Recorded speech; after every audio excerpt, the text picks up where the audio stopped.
Hi అండి. రీసెంట్‌గా ఒక సంచలనం బయటకొచ్చింది.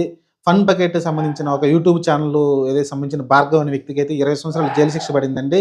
దీనికి ఏందంటే ఒక 14 సంవత్సరాల బాలికని లైంగికంగా వేధించిన కేసులైతే ఇతనికైతే 20 ఏళ్ల శిక్ష అయితే పడింది. అలానే వైజాగ్ సెంట్రల్ జైలుకి అతనైతే తరలించారు. అసలకేంటంటే మెయిన్ విషయం ఏందంటే దాదాపు ఒక అమ్మాయి లైంగికంగా చాలా రోజులు అంటే కొన్ని అమ్మాయి అక్కడికొచ్చింది. అతని దగ్గర పని చేస్తూ ఉంది.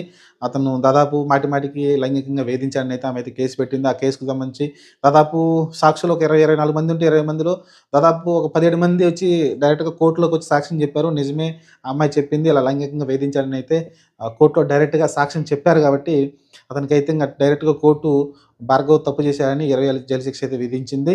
అసలకి దీన్ని మనం ఏ కోణంలో చూడాలి? ఎందుకంటే రీసెంట్‌గా జానీ మాస్టర్‌ని చూసాం, హర్ష సాయిని చూసాం. ఇలా రకరకాలుగా చాలా మంది మీదనైతే ఇలాంటి కేసులైతే వస్తూ ఉన్నాయి. హర్ష సాయిది ఆల్స్ రెగ్యులర్ బెయిల్ మీద బయట తిరుగుతున్నాడనుకుంటే, జానీ మాస్టర్ కూడా బెయిల్ మీద బయటున్నాడు.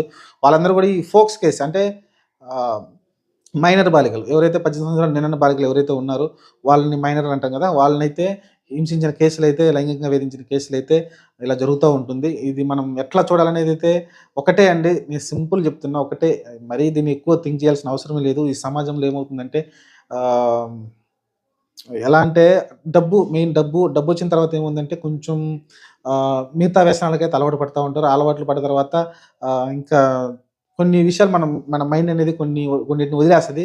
మనం వచ్చిన స్థాయి ఏంటి? ఎక్కడి నుంచి ఎలా వచ్చాము? చిన్న, పెద్ద తేడా ఏంటి? అనేది విషయాలు కొన్నైతే మనం ఉండగుండగా మనం అంటే ఒక సైకలాజికల్ పరంగా